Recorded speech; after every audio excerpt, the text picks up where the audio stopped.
শাশুড়িমা সব জেনে বুঝে একটা বোবা মেয়েকে আমার কাছে বিয়ে দিয়েছেন। আপনার মেয়ে আমার কোনো কথাই বোঝে না। কি করে আপনার মেয়েকে নিয়ে সংসার করি বলুন তো? আপনার মেয়ের সাথে মনের একটা কথাও বলতে পারি না। আমার কোনো কিছুর প্রয়োজন হলে তাকে হাতের ইশারায় বোঝাতে হয়। এমত অবস্থায় কিভাবে আমি তাকে নিয়ে সংসার করি বলুন তো?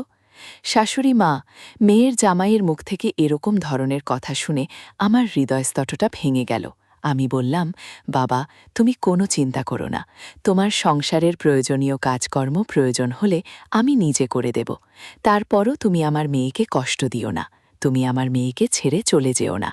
জামাইবাবু বলল, শাশুড়ি মা, আমি আপনার মেয়ের সাথে সংসার করতে পারি, আর এর জন্য আপনাকে আমার কিছু কথা শুনতে হবে।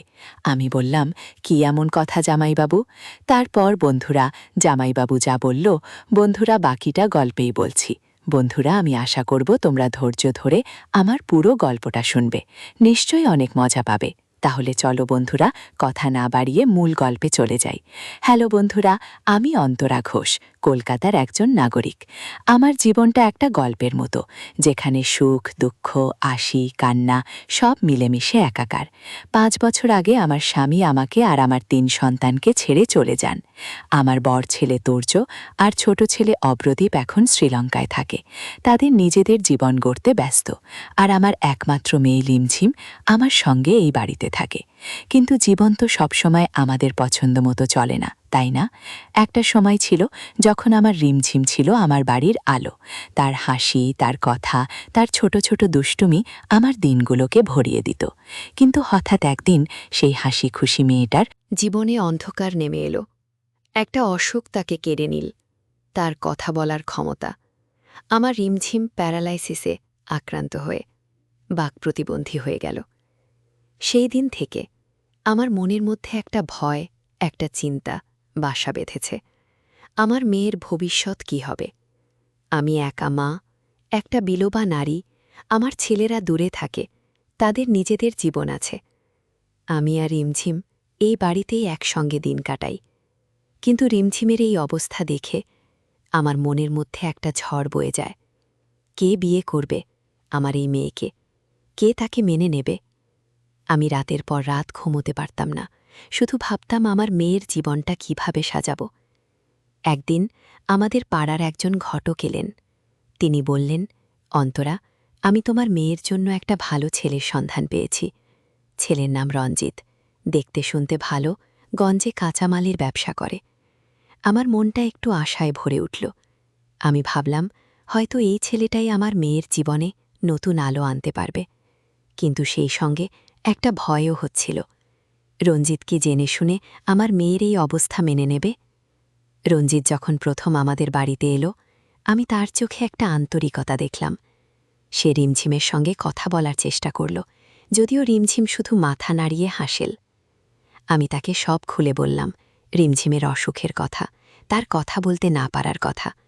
রঞ্জিত শান্তভাবে শুনল, তারপর বলল, আমি বুঝেছি আন্টি, আমি রিমঝিমকে মেনে নিতে প্রস্তুত। তার কথায় আমার মনটা একটু হালকা হল, কিন্তু পুরোপুরি ভরসা আসেনি। কিছুদিন পর রিমঝিম আর রঞ্জিতের বিয়ে হয়ে গেল, ছোট্ট একটা অনুষ্ঠানে। আমার মেয়ে তার নতুন জীবন শুরু করল। আমি মনে মনে প্রার্থনা করলাম যেন এই সংসারটা টিকে থাকে। কিন্তু বন্ধুরা, বিয়ের পর থেকে আমার মনের মধ্যে একটা অস্থিরতা কাজ করতে লাগল। রিমঝিম কি পারবে রঞ্জিতের সঙ্গে সংসার করতে? তার এই অবস্থায় কি সে রঞ্জিতের প্রত্যাশা পূরণ করতে পারবে? প্রথম কয়েকটা দিন সবকিছু ঠিকঠাকই চলছিল। রঞ্জিত মাঝে মধ্যে আমার সঙ্গে ফোনে কথা বলতো, মা, রিমঝিম ভালো আছে, আমরা ঠিক আছি। কিন্তু তার গলার স্বরে কি যেন একটা লুকানো ছিল। আমি বুঝতে পারছিলাম সে হয়তো পুরোপুরি খুশি নয়। আমার মনের ভয়টা আরও বেড়ে গেল। আমি ভাবলাম, এই সংসারটা কি টিকবে, নাকি আমার মেয়ের জীবনে আরেকটা ঝড় আসছে? একদিন সকালে রঞ্জিত হঠাৎ আমাদের বাড়িতে চলে এলো। তার মুখটা গম্ভীর, চোখে একটা অস্থিরতা। আমি জিজ্ঞেস করলাম, কি হয়েছে বাবা, সব ঠিক আছে তো? রঞ্জিত একটু থেমে বলল, শাশুড়িমা, আমি চেষ্টা করছি, কিন্তু রিমঝিম আমার কোনো কথাই বুঝতে পারে না। আমি কিভাবে এভাবে সংসার চালাবো? তার কথাগুলো আমার বুকে ছুরির মতো বিঁধালো। আমি কি বলবো, কি করব বুঝতে পারছিলাম না। মনে মনে ভাবছিলাম, আমার মেয়ের সংসার কি এত তাড়াতাড়ি ভেঙে যাবে? রঞ্জিতের কথাগুলো আমার মনে ঝড় তুলে দিল। আমি চুপ করে বসে রইলাম, মাথায় শুধু একটাই চিন্তা, আমার রিমঝিমের সংসার কি তবে এত সহজে ভেঙে যাবে? আমি তাকে শান্ত গলায় বললাম, বাবা, তুমি তো জানতে রিমঝিমের অবস্থা, তুমি তাকে ভালোবেসে বিয়ে করেছ, একটু ধৈর্য ধরো, সব ঠিক হয়ে যাবে। কিন্তু আমার কথায় রঞ্জিতের মুখের ভাব বদলালো না। সে শুধু মাথা নেড়ে বলল, আমি চেষ্টা করছি শাশুড়িমা, কিন্তু এটা সত্যিই কঠিন। রঞ্জিত চলে যাওয়ার পর আমি রিমঝিমের ঘরে গেলাম। আমার মেয়ে বিছানায় বসে জানালার বাইরে তাকিয়েছিল, তার চোখে একটা নিঃশব্দ কষ্ট। আমি তার পাশে বসে তার হাত ধরলাম। রিমঝিম আমার দিকে তাকিয়ে একটু হাসল, কিন্তু আমি বুঝতে পারলাম তার মনের মধ্যে কি যেন চলছে। আমি তাকে বললাম, মা, তুই চিন্তা করিস না, আমি আছি তোর পাশে। কিন্তু আমার নিজের মনের ভয় কাটছিল না। পরের দিন আমি আমার পুরনো বন্ধু মালতীকে ফোন করলাম। মালতী আমার স্কুলের বন্ধু, সবসময় আমার পাশে থেকেছে। আমি তাকে সব খুলে বললাম, রিমঝিমের বিয়ে, রঞ্জিতের অভিযোগ, আমার চিন্তা। মালতী শান্ত গলায় বলল, অন্তরা, তুই একটু সময় দে। রঞ্জিত হয়তো এখনও রিমঝিমকে পুরোপুরি বুঝতে পারেনি। তুই ওদের সঙ্গে আর একটু সময় কাটা, দেখিস সব ঠিক হয়ে যাবে। তার কথায় আমার মনে একটু ভরসা জাগল। আমি ঠিক করলাম রঞ্জিতের বাড়িতে গিয়ে কিছুদিন থাক, হয়তো আমার উপস্থিতি ওদের শান্তি আনতে পারবে। আমি রিমঝিমকে নিয়ে রঞ্জিতের বাড়িতে চলে গেলাম। সেখানে গিয়ে দেখলাম রঞ্জিত সারাদিন ব্যবসায় ব্যস্ত থাকে, আর রিমঝিম বাড়িতে একা একা সময় কাটায়। আমি ঠিক করলাম আমি রিমঝিমকে সংসারের কাজে সাহায্য করব, আর রঞ্জিতের সঙ্গে কথা বলে তাকে বোঝানোর চেষ্টা করব। প্রথম কয়েকটা দিন আমি রান্না করলাম, বাড়ি গোছালাম, রিমঝিমকে ছোট ছোট কাজ শেখানোর চেষ্টা করলাম। রিমঝিম চেষ্টা করত, কিন্তু তার শারীরিক অবস্থার জন্য অনেক কিছুই তার পক্ষে সম্ভব হতো না। রঞ্জিত বাড়ি ফিরলে আমি তার সঙ্গে গল্প করতাম, তার দিন কেমন কাটত সেসব জিজ্ঞেস করতাম। সে কথা বলতে বলতে একটু হাসত, কিন্তু আমি বুঝতে পারছিলাম তার মনে এখনও কি যেন একটা খটকা রয়ে গেছে। একদিন রাতে খাওয়ার পর রঞ্জিত হঠাৎ বলে উঠল, শাশুড়িমা, আপনি এত কিছু করছেন, কিন্তু রিমঝিমের সঙ্গে যে আমার দূরত্বটা তৈরি হচ্ছে সেটা কিভাবে কমবে? আমি তার সঙ্গে মন খুলে কথা বলতে পারি না। আমি তাকে বললাম, বাবা, সম্পর্ক গড়তে সময় লাগে, তুমি রিমঝিমকে একটু বোঝার চেষ্টা করো। সে কথা বলতে পারে না, কিন্তু তার মনের কথা বোঝার জন্য তোমার চেষ্টা দরকার। রঞ্জিতের কথা শুনে আমার মনটা আরও ভারী হয়ে গেল।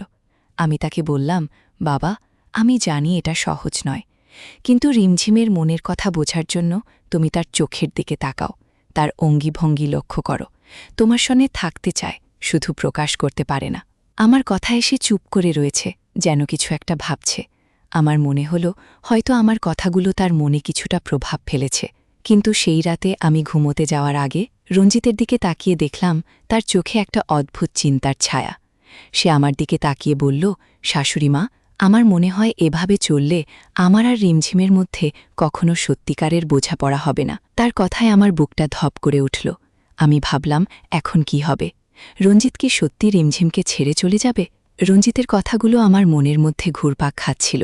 আমি রাতে ঘুমোতে পারলাম না, শুধু ভাবছিলাম আমার মেয়ের সংসার কি তবে সত্যি ভেঙে যাবে? সকালে উঠে আমি রিমঝিমের পাশে গিয়ে বসলাম।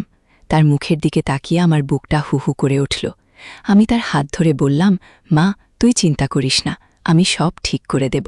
রিমঝিম আমার দিকে তাকিয়ে একটু হাসল, কিন্তু তার চোখে একটা নিঃশব্দ প্রশ্ন ছিল। আমি ঠিক করলাম রঞ্জিতের সঙ্গে আর একবার খোলাখুলি কথা বলবো। সেদিন বিকেলে রঞ্জিত বাড়ি ফিরলে আমি তাকে ডেকে বসালাম। আমি বললাম, বাবা, আমি জানি তুমি অনেক চেষ্টা করছো, কিন্তু রিমঝিমের সঙ্গে তোমার সম্পর্কটা আর একটু সময় দিয়ে গড়ে তুলতে হবে। তুমি কি তাকে একটু বোঝার চেষ্টা করবে? রঞ্জিত চুপ করে রইল, তারপর বলল, শাশুড়িমা, আমি চাইলেও রিমঝিমের সঙ্গে মনের কথা শেয়ার করতে পারি না। এটা আমার জন্য কঠিন। আমার মনটা ভেঙে পড়ল, কিন্তু আমি হাল ছাড়লাম না। আমি বললাম, বাবা, তুমি যদি চাও আমি তোমাদের বাড়িতে আরও কিছুদিন থাকব। আমি রিমঝিমকে সংসারের কাজ শেখাব, তোমার সঙ্গে তার বোঝাপড়া তৈরি করতে সাহায্য করব। রঞ্জিত একটু ভেবে বলল, ঠিক আছে মা, আপনি থাকলে হয়তো কিছুটা সুবিধা হবে। তার কথায় আমার মনে একটু আশার আলো জ্বলল। পরদিন থেকে আমি রঞ্জিতের বাড়িতে আলো বেশি সময় দিতে শুরু করলাম। আমি রান্না করতাম, বাড়ির কাজ গুছিয়ে দিতাম, আর রিমঝিমকে ছোট ছোট কাজে জড়িয়ে রাখতাম। রিমঝিম চেষ্টা করত, কখনো হাতের ইশারায় আমাকে কিছু বোঝাত, কখনো হাসত। আমি দেখলাম রঞ্জিত মাঝে মধ্যে রিমঝিমের দিকে তাকিয়ে একটু হাসছে। আমার মনে হলো হয়তো সবকিছু ঠিক হয়ে যাবে। কিন্তু একদিন বিকেলে রঞ্জিত বাড়ি ফিরল একটা মিষ্টির প্যাকেট হাতে নিয়ে। আমি অবাক হয়ে জিজ্ঞেস করলাম, এটা কি বাবা, কোনো সুখবর? রঞ্জিত হেসে বলল, না মা, এমনি আপনার জন্য নিয়ে এলাম। আপনি এত কিছু করছেন, একটু মিষ্টিমুখ করুন। তার কথায় আমার মনটা একটু হালকা হলো, কিন্তু কেন জানি তার চোখের দিকে তাকিয়ে আমার মনে একটা খটকা লাগল। সে কি সত্যিই রিমঝিমের প্রতি মনোযোগী হচ্ছে, নাকি অন্য কিছু ভাবছে? সেই রাতে আমি রিমঝিমের পাশে বসে তার সঙ্গে সময় কাটালাম। আমি তাকে বললাম, মা, তুই রঞ্জিতের সঙ্গে আরও একটু সময় কাটা, ও কি তোর ভালোবাসা বোঝা? রিমঝিম আমার দিকে তাকিয়ে মাথা নাড়ল, যেন বলতে চাইল সে চেষ্টা করছে। কিন্তু আমার মনের মধ্যে একটা অস্বস্তি কাজ করছিল। রঞ্জিতের আচরণে কিছু একটা পরিবর্তন হচ্ছে, কিন্তু সেটা কি আমি ঠিক বুঝতে পারছিলাম না। পরদিন সকালে আমি রান্নাঘরে কাজ করছিলাম। রঞ্জিত এসে বলল, শাশুড়িমা, আমি আজ একটু তাড়াতাড়ি বাড়ি ফিরব। আপনার সঙ্গে একটা কথা বলতে চাই। তার কথায় আমার মনটা অস্থির হয়ে উঠল। করতে চাই সে রিমঝিমের সঙ্গে তার সম্পর্কের কথা, নাকি অন্য কিছু। আমি বললাম, ঠিক আছে বাবা, তুমি এসো, আমি অপেক্ষা করব। কিন্তু আমার মনের ভয়টা আরও বেড়ে গেল। সেই দিন বিকেলে রঞ্জিত বাড়ি ফিরল। আমি তাকে দেখে বুঝলাম তার মনে কিছু একটা চলছে। আমি তাকে জিজ্ঞেস করলাম, কি বলতে চাও বাবা? রঞ্জিত একটু স্থিস্ত করে বলল, শাশুড়িমা, আমি আপনাকে কিছু বলতে চাই, কিন্তু আপনি দয়া করে ভুল বুঝবেন না। তার কথায় আমার বুকটা ধরা করে উঠল। আমি ভাবলাম, এখন কি হবে? রঞ্জিত কি এমন কিছু বলবে যে আমার মেয়ের সংসারের জন্য আরও বিপদ ডেকে আনবে? রঞ্জিতের কথায় আমার মনটা অস্থির হয়ে উঠল। আমি শান্ত গলায় বললাম, বাবা, তুমি নির্দ্বিধায় বলো, আমি কিছু মনে করব না। কিন্তু আমার মনের ভেতরে একটা ঝড় বয়ে যাচ্ছিল। রঞ্জিত একটু থেমে চোখ নামিয়ে বলল, শাশুড়িমা, আমি রিমঝিমের সঙ্গে সংসার চালাতে চেষ্টা করছি, কিন্তু আমার মনে হয় এটা ঠিকঠাক চলছে না। আমি একা একা মনের কথা শেয়ার করতে পারি না। তার কথায় আমার বুকটা মোচড়ে উঠল। আমি ভাবলাম, এখন কি করব? আমি গভীর শ্বাস নিয়ে বললাম, বাবা, আমি জানি এটা সহজ নয়, কিন্তু তুমি রিমঝিমকে সময় দাও। আমি তোমাদের পাশে আছি। তুমি যদি চাও আমি আরও বেশি সময় এখানে থাকব, তোমাদের সংসারটা গোছাতে সাহায্য করব। রঞ্জিত একটু চুপ করে থেকে বলল, ঠিক আচ্ছা মা, আপনি থাকলে আমার মনটা একটু হালকা হয়। তার কথায় আমার মনে একটু ভরসা জাগল, কিন্তু তার চোখের দিকে তাকিয়ে আমার মনে একটা অস্বস্তি হচ্ছিল। পরের দিন থেকে আমি আরও বেশি মনোযোগ দিয়ে রিমঝিম আর রঞ্জিতের সংসারের দিকে নজর দিলাম। আমি রিমঝিমকে সংসারের ছোট ছোট কাজে জড়িয়ে রাখতাম। কখনো তাকে রান্নাঘরের সবজি কাটতে বলতাম, কখনো বাড়ির জিনিসপত্র গোছাতে বলতাম। রিমঝিম হাসিমুখে চেষ্টা করত, আর আমি তার পাশে থেকে তাকে উৎসাহ দিতাম। রঞ্জিত বাড়ি ফিরলে আমি তাকে রিমঝিমের ছোট ছোট প্রচেষ্টার কথা বলতাম, যাতে তার মনে একটু ভালোবাসা জাগে। একদিন সন্ধ্যায় রঞ্জিত বাড়ি ফিরল একটা ফুলের তোড়া হাতে নিয়ে। আমি অবাক হয়ে জিজ্ঞেস করলাম, এটা কার জন্য বাবা? রঞ্জিত হেসে বলল, শাশুড়িমা, এটা রিমঝিমের জন্য। আমি ভাবলাম ওর জন্য কিছু করলে হয়তো ওর মনটা একটু খুশি হবে। আমি খুশি হয়ে রিমঝিমকে ডাকলাম। রিমঝিম ফুলের তোড়া দেখে হাসল, তার চোখে একটা আলো জ্বলে উঠল। আমার মনে হলো হয়তো রঞ্জিত সত্যি চেষ্টা করছে। কিন্তু সেই রাতে খাওয়ার পর রঞ্জিত আমাকে একা ডেকে বলল, শাশুড়িমা, আমি রিমঝিমেন্ডানো সত্যি চেষ্টা করছি, কিন্তু আমার মনে হয় আমার মনের কথা কাউকে বলতে না পারলে আমি পাগল হয়ে যাব। তার কথায় আমি বুঝলাম সে এখনও রিমঝিমের সঙ্গে মানসিকভাবে একাত্ম হতে পারছে না। আমি বললাম, বাবা, তুমি আমার সঙ্গে তোমার মনের কথা শেয়ার করতে পারো, আমি তোমার মায়ের মতো। রঞ্জিত আমার দিকে তাকিয়ে একটু হাসল, কিন্তু তার হাসিতে কি যেন একটা লুকিয়েছিল। পরদিন সকালে আমি রান্নাঘরে কাজ করছিলাম। রঞ্জিত এসে বলল, শাশুড়িমা, আজ আমি আপনার সঙ্গে একটু বাজারে যেতে চাই। আপনি? আমার সঙ্গে গল্প করলে আমার মনটা হালকা হয়। আমি হেসে রাজি হলাম। আমরা একসঙ্গে বাজারে গেলাম, আর রঞ্জিত আমার সঙ্গে হাসি মুখে গল্প করতে লাগল। সে তার ব্যবসার কথা, তার ছোট ছোটবেলার গল্প বলল। আমি শুনতে শুনতে ভাবলাম, হয়তো এইভাবে তার মনটা রিমঝিমের প্রতি আরও নরম হবে। কিন্তু বাজার থেকে ফেরার পথে রঞ্জিত হঠাৎ বলল, শাশুড়িবা, আপনার সঙ্গে কথা বললে আমার মনে হয় আমি আমার মায়ের সঙ্গে কথা বলছি। আপনি আমার জন্য অনেক কিছু করছেন। তার কথায় আমার মনটা একটু হালকা হল, কিন্তু সেই সঙ্গে একটা অস্বস্তিও জাগল।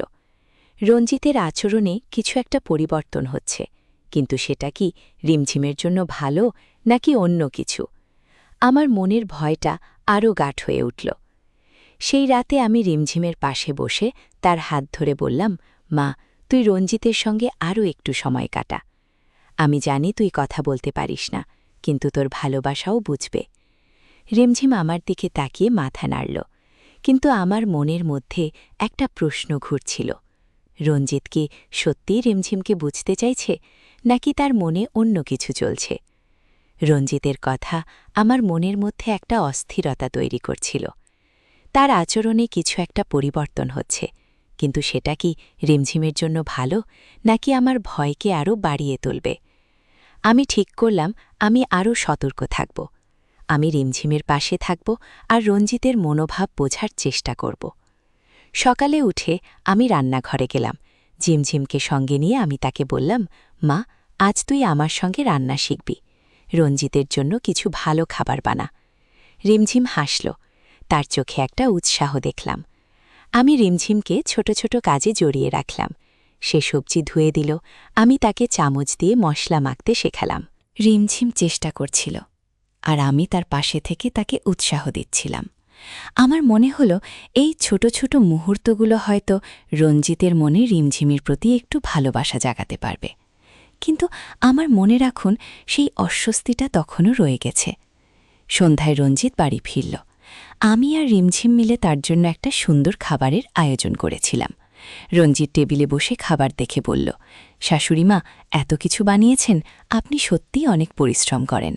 আমি হেসে বললাম, বাবা, এটা শুধু আমি না, রিমঝিম আমার সঙ্গে কাজ করেছে। রঞ্জিত রিমঝিমের দিকে তাকিয়ে একটু হাসো, কিন্তু তার হাসিতে যেন একটা দ্বিধা ছিল।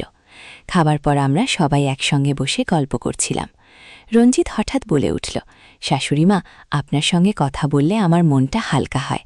আপনি আমার কাছে অনেকটা আমার মায়ের মতো। তার কথায় আমার মনটা একটু খুশি হল, কিন্তু সেই সঙ্গে একটা অস্বস্তিও জাগল। আমি বললাম, বাবা, আমি তো তোমার মায়ের মতোই, তুমি যখন চাও আমার সঙ্গে মন খুলে কথা বলতে পারো। রঞ্জিত মাথা নাড়ল, কিন্তু তার চোখে একটা অদ্ভুত ভাব ছিল। পরদিন আমি রিমঝিমকে নিয়ে বাড়ির উঠোনে বসলাম। আমি তাকে বললাম, মা, তুই রঞ্জিতের সঙ্গে আরও একটু সময় কাটা, ওকে তোর ভালোবাসা বোঝা। রিমঝিম আমার দিকে তাকিয়ে মাথা নাড়ল, তার চোখে একটা চেষ্টার আলো দেখলাম। আমি তাকে একটা কাগজের কলম দিয়ে বললাম, তুই যদি কিছু বলতে চাস এখানে লিখে রঞ্জিতকে দেখা। রিমঝিম কাগজে কিছু একটা আঁকল, তারপর হাসল। আমার মনে হলো হয়তো এইভাবে ওরা একে অপরের কাছে আসতে পারবে। কিন্তু সেই দিন বিকেলে রঞ্জিত বাড়ি ফিরল, একটা ছোট উপহারের প্যাকেট নিয়ে। আমি জিজ্ঞেস করলাম, এটা কি বাবা? সে হেসে বলল, শাশুড়িমা, আপনার জন্য। আপনি আমাদের জন্য এত কিছু করেন, তাই একটু কৃতজ্ঞতা জানাতে চাই। আমি উপহারটা খুলে দেখলাম একটা সুন্দর শাল। আমি হেসে বললাম, বাবা, এত কিছুর দরকার ছিল না কিন্তু। তার চোখের দিকে তাকিয়ে আমার মনে আবার সেই অস্বস্তিটা ফিরে এলো। রাতে আমি রান্নাঘরে কাজ করছিলাম। রঞ্জিত এসে বলল, শাশুড়িমা, আমি আপনার সঙ্গে একটা কথা বলতে চাই, কিন্তু আপনি দয়া করে ভুল বুঝবেন না। তার কথায় আমার বুকটা ধরাস করে উঠুন। আমি বললাম, বাবা, তুমি নির্দ্বিধায় বলো, আমি তোমার মায়ের মতো। রঞ্জিত একটু এজস্তত করে বলল, মা, আমি রিমঝিমের সঙ্গে চেষ্টা করছি, কিন্তু আমার মনে হয় আমি আপনার সঙ্গে যে শান্তি পাই সেটা ওর সঙ্গে পাই না। তার কথায় আমার মনটা ভারী হয়ে গেল। আমি শান্ত গলায় বললাম, বাবা, তুমি রিমঝিমকে সময় দাও। আমি তোমাদের পাশে আছি, কিন্তু তুমি আমাকে মায়ের জায়গায় রাখো। আমার মেয়ের সংসারটা যেন ভাঙে না। রঞ্জিত চুপ করে রইল, তারপর বলল, আমি বুঝেছি মা, আমি চেষ্টা করব। কিন্তু তার চোখের দিকে তাকে আমার মনে হলো তার মনে কিছু একটা চলছে, যা আমি ঠিক বুঝতে পারছি না। আমার মনের ভয়টা আরও গাঢ় হয়ে উঠল। রঞ্জিতের কথাগুলো আমার মনের মধ্যে ঘুরপাক খাচ্ছিল। তার চোখে যে অদ্ভুত ভাব দেখেছিলাম তা আমাকে রাতে ঘুমোতে দেয়নি। আমি ভাবছিলাম, রঞ্জিত কি সত্যি রিমঝিমের সঙ্গে সম্পর্ক করতে চায়, নাকি তার মনে অন্য কিছু চলছে। আমি ঠিক করলাম আমি আরও সতর্ক থাকব, আর রিমঝিমের সংসারের দিকে আরও বেশি নজর দেব। সকালে উঠা আমি রিমকে বললাম, মা, আজ আমরা একসঙ্গে বাড়ির কাজ করব। তুই রঞ্জিতের জন্য তার পছন্দের খাবার বানাতে আমাকে সাহায্য কর। রিমঝিম হাসল, তার চোখে একটা উৎসাহ দেখলাম। আমি আর রিমঝিম মিলি রান্নাঘরে কাজ শুরু করলাম। আমি তাকে রঞ্জিতের পছন্দের মাছের ঝোল বানানোর কৌশল শেখালাম। রিমঝিম হাতের ইশারায় আমাকে কিছু বলতে চাইল। তারপর একটা কাগজে লিখো, মা, আমি রঞ্জিতকে খুশি করতে চাই। আমার চোখে পানি এসে গেল। আমি তার মাথায় হাত বুলিয়ে বললাম, তুই চেষ্টা করছিস মা, এটাই যথেষ্ট। রঞ্জিত একদিন বুঝবে। কিন্তু আমার মনের ভয়টা যেন কাটছিল না। সন্ধ্যায় রঞ্জিত বাড়ি ফিরল। খাবার টেবিলে বসে সে মাছের ঝোল খেয়ে বলল, শাশুড়ি মা, এটা তো আমার খুব পছন্দের। আপনি কিভাবে জানলেন? আমি হেসে বললাম, বাবা, এটা রিমঝিমের হাতে বানানো। আমি শুধু তাকে সাহায্য করেছি। রঞ্জিত রিমঝিমের দিকে তাকিয়ে একটু হাসো। তারপর বলল, ভালো হয়েছে রিমঝিম। আমার মনে হল হয়তো এই ছোট ছোট প্রচেষ্টা তাদের মধ্যে একটা সেতু তৈরি করতে পারবে। কিন্তু সেই রাতে খাওয়ার পর রঞ্জিত আমাকে একা ডেকে বলল, শাশুড়ি মা, আমি আপনার সঙ্গে একটা গুরুত্বপূর্ণ কথা বলতে চাই। আমার বুকটা ধরাস করে উঠল। আমি বললাম, বল বাবা, কি কথা? রঞ্জিত একটু ইতস্তত করে বলল, মা, আমি রিমঝিমের সঙ্গে চেষ্টা করছি, কিন্তু আমার মনে হয় আমি আপনার কাছে যে শান্তি পাই সেটা ওর কাছে পাই না। আপনি আমার সঙ্গে এত সুন্দর করে কথা বলেন, আমার মনের কথা বোঝেন। তার কথায় আমার মনটা ভারী হয়ে গেল। আমি শান্ত গলায় বললাম, বাবা, আমি তোমার মায়ের মতো। আমার কাজই হলো তোমাদের পাশে থাকা, তোমাদের সংসার ঠিক রাখা। কিন্তু তুমি রিমঝিমের দিকে আরও একটু মনোযোগ দাও। ও তোমাকে ভালোবাসে, শুধু প্রকাশ করতে পারে না। রঞ্জিত মাথা নাড়াল, কিন্তু তার চোখে যেন একটা অস্থিরতা ছিল। আমি ভাবলাম আমি আরও সতর্ক থাকব, যাতে রঞ্জিতের মনের ভাব আমার মেয়ের সংসারের জন্য ক্ষতি না করে। পরদিন আমি আমার বন্ধু মালতীকে ফোন করলাম। আমি তাকে সব খুলে বললাম, রঞ্জিতের আচরণ, তার কথাবার্তা, আমার মনের অস্থিরতা। মালতী বলল, অন্তরা, তুই রঞ্জিতের সঙ্গে স্পষ্ট করে কথা বল। ওকে বোঝা রিমঝিমি ওর স্ত্রী, তুই শুধু ওদের পাশে থাকিস, কিন্তু ওদের সম্পর্কের মাঝে নিজেকে জড়াস না। মালতীর কথায় আমার মনে একটা দ্বিধাতা এলো। আমি ঠিক করলাম আমি রঞ্জিতকে সঠিক পথে রাখব। সেদিন বিকেলে রঞ্জিত বাড়ি ফিরল একটা ছোট প্যাকেজ নিয়ে। আমি জিজ্ঞেস করলাম, এটা কি বাবা? সে হেসে বলল, মা, এটা রিমঝিমের জন্য। আমি ভাবলাম ওর জন্য কিছু কিনে আনি। আমি খুশি হয়ে রিমঝিমকে ডাকলাম। রিমঝিম প্যাকেটটা খুলে দেখল, একটা সুন্দর কানের দুল। তার চোখে একটা খুশি আলো জ্বলে উঠল। আমার মনে হলো হয়তো রঞ্জিত সত্যিই চেষ্টা করছে। কিন্তু সেই রাতে রঞ্জিত আবার আমাকে বলল, শাশুড়িমা, আমি আপনার সঙ্গে কথা বলে যে শান্তি পাই সেটা আমার খুব দরকার। আমি চাই আপনি সবসময় আমাদের সঙ্গে থাকেন। তার কথায় আমার মনটা আবার অস্থির হয়ে উঠল। আমি ভাবলাম রঞ্জিতকে সত্যি রিমঝিমের সঙ্গে সম্পর্ক করতে চাই, নাকি তার মনে অন্য কিছু চলছে।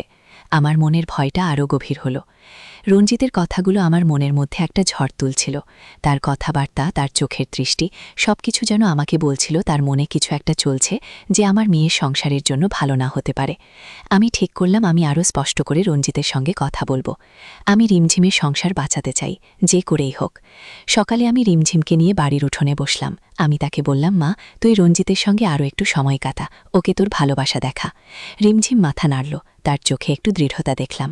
আমি রিমঝিমকে একটা কাগজ আর কলম দিয়ে বললাম, তুই রঞ্জিতের জন্য কিছু লেখ, তোর মনের কথা ওকে বোঝা। রিমঝিম কাগজে কিছু লিখো, তারপর আমার দিকে তাকিয়ে হাসো। আমি তার লেখা পড়লাম। সে লিখেছে, রঞ্জিত, আমি তোমাকে ভালোবাসি। আমি চাই তুমি আমার পাশে থাকো। আমার চোখে পানি এসে গেল। আমি তাকে জড়িয়ে ধরে বললাম, তুই এটা রঞ্জিতকে দেখাবি মা, ও বুঝবে।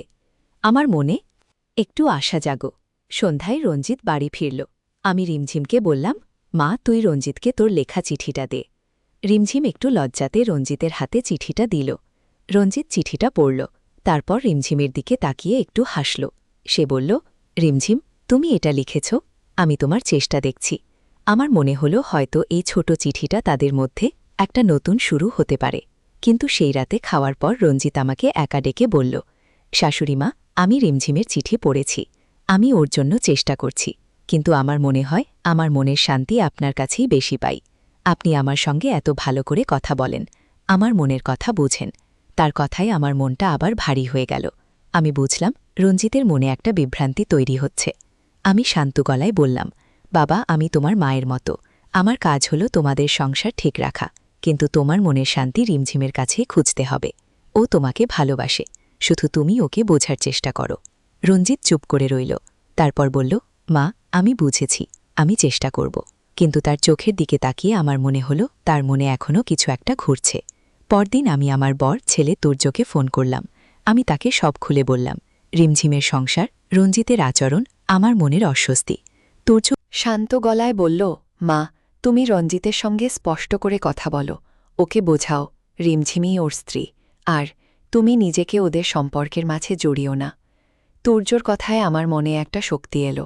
আমি ঠিক করলাম আমি রঞ্জিতকে সঠিক পথে আনব। সেদিন বিকেলে রঞ্জিতও বাড়ি ফিরল।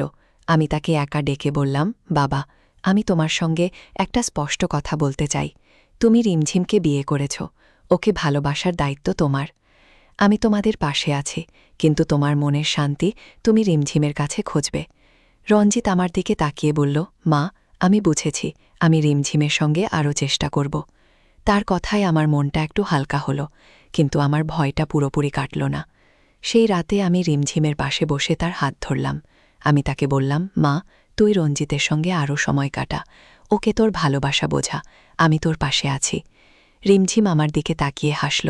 তার চোখে একটা আশার আলো দেখলাম, কিন্তু আমার মনের মধ্যে এখনও একটা প্রশ্ন ঘুরছিল। রঞ্জিত কি সত্যিই রিমঝিমকে বুঝতে পারবে, নাকি তার মনে এখনও কোনো বিভ্রান্তি রয়ে গেছে?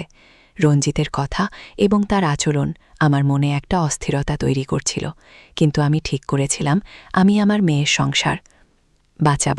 আমি রিমঝিমের পাশে থাকব এবং রঞ্জিতকে সঠিক পথে রাখব। সকালে আমি রিমঝিমকে নিয়ে বসলাম এবং তাকে বললাম, মা, তুই রঞ্জিতের সঙ্গে আরও একটু সময় কাটা, তাকে তোর ভালোবাসা লেখার মাধ্যমে বোঝা। রিমঝিম আমার দিকে তাকিয়ে মাথা নাড়াল, তারপর কাগজে লিখল, মা, আমি চাই রঞ্জিত আমাকে বুঝুক, আমি তাকে খুশি করতে চাই। আমি তার মাথায় হাত গুলিয়ে বললাম, তুই পারবি মা, আমি তোর পাশে আছি।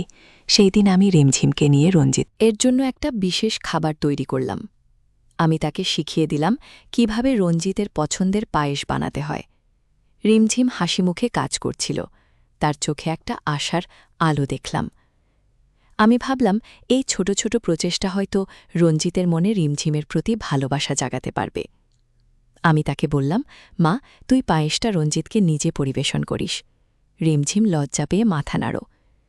সন্ধ্যায় রঞ্জিত বাড়ি ফিরল। আমি আর রিমঝিম মিলে টেবিলে খাবার সাজিয়ে রেখেছিলাম। রঞ্জিত পায়েস দেখে বলল, শাশুড়ি মা, এটা তো আমার খুব পছন্দের, আপনি বানিয়েছেন? আমি হেসে বললাম, না বাবা, এটা রিমঝিম বানিয়েছে, আমি শুধু তাকে সাহায্য করেছি। রঞ্জিতও রিমঝিমের দিকে তাকিয়ে হাসল এবং বলল, তুমি এটা বানিয়েছ, সত্যি ভালো হয়েছে। রিমঝিমের মুখে একটা খুশির হাসি ফুটে উঠল। আমার মনে হল হয়তো তাদের মধ্যে একটা নতুন শুরু হচ্ছে। কিন্তু সেই রাতে খাওয়ার পর রঞ্জিত আমাকে একা ডেকে বলল, শাশুড়িমা, আমি আপনার সঙ্গে একটা গুরুত্বপূর্ণ কথা বলতে চাই, আপনি কিছু মনে করবেন না, তাই না? আমার বুকটা ধরাস করে উঠল। আমি বললাম, বাবা, তুমি নির্দ্বিধায় বলো, আমি তোমার মায়ের মতো। রঞ্জিত একটু থেমে বলল, মা, আপনার চেহারা, আপনার কথাবার্তা এসব আমার মায়ের মতো। আমি আপনার কাছে যে শান্তি পাই তা আমার জীবনে খুব দরকার। আমি চাই আপনি সারা জীবন আমাদের সঙ্গে থাকেন। তার কথায় আমার মনটা একই সঙ্গে হালকা এবং ভারী হয়ে গেল। আমি বুঝলাম রঞ্জিত আমাকে তার মায়ের জায়গায় দেখছে। আমি মুচকি হেসে বললাম, বাবা, আমি তো তোমাদের পাশেই আছি, যতদিন বেঁচে আছি আমি রিমঝিমে তোমার পাশে থাক, সুখে দুঃখে সবসময়। রঞ্জিত আমার দিকে তাকিয়ে হাসল, তার চোখে একটা কৃতজ্ঞতার ভাব দেখলাম। আমার মনের ভয়টা এবার কিছুটা কাটল। পরদিন আমি আমার ছোট ছেলে অভ্রদীপকে ফোন করলাম। আমি তাকে সব বললাম, রঞ্জিতের কথা, আমার মনের ভয় এবং রিমঝিমের চেষ্টা। অভ্রদীপ বলল, মা, তুমি ঠিক কাজ করছ, রঞ্জিতকে রিমঝিমের প্রতি আরও মনোযোগী করো, আর তুমি নিজেকে ওদের সম্পর্কের মাঝে জড়িও না। আমি তার কথায় শক্তি পেলাম। আমি ঠিক করলাম আমি রিমঝিম আর রঞ্জিতের মধ্যে একটা সুন্দর সম্পর্ক করতে সাহায্য করব। কয়েকদিন পর আমি দেখলাম রঞ্জিত রিমঝিমের সঙ্গে আরও সময় কাটাচ্ছে। সে রিমঝিমে লেখা চিঠিগুলো পড়ছে, তার সঙ্গে হাসি মুখে কথা বলছে। একদিন সন্ধ্যায় রঞ্জিত আমাকে বলল, শাশুড়ি মা, আমি এখন রিমঝিমকে বুঝতে শিখেছি। তার লেখা, তার হাসি, এইসব আমার মনে আশা জাগাচ্ছে। আপনি আমাদের পাশে থাকায় আমি এটা পেলেছি। আমার চোখে জল এসে গেল। আমি বললাম, বাবা, আমি সবসময় তোমাদের পাশে থাকব। বন্ধুরা, আমি প্রথমে রঞ্জিতকে ভুল বুঝেছিলাম। আমার মনে ভয় ছিল সে হয়তো রিমঝিমের সঙ্গে সংসার করতে চাইবে না, কিন্তু সময় আমাকে শিখিয়েছে ধৈর্য আর ভালোবাসা দিয়ে সব সম্ভব। রঞ্জিত রিমঝিমকে বুঝতে শুরু করেছে এবং আমি আমার মেয়ের সংসারে শান্তি ফিরে আসতে দেখছি। অবশেষে বন্ধুরা, আমি তোমাদেরকে বলতে চাই, জীবনে যত কঠিন পরিস্থিতি আসুক, ধৈর্য আর বিশ্বাসের সঙ্গে এগিয়ে গেলে সময় সব ঠিক হয়ে যায়। বন্ধুরা, গল্পটি তোমাদের ভালো লাগলে লাইক, শেয়ার এবং সাবস্ক্রাইব করে নিশ্চয়ই আমাকে অনুপ্রাণিত করবা। তোমাদের অনুপ্রেরণা পেলে গল্প লেখাতে আমার উৎসাহ বেড়ে যায়। সবশেষে তোমাদের ধন্যবাদ জানাই এতক্ষণ ধৈর্য ধরে গল্পটি শোনার জন্য।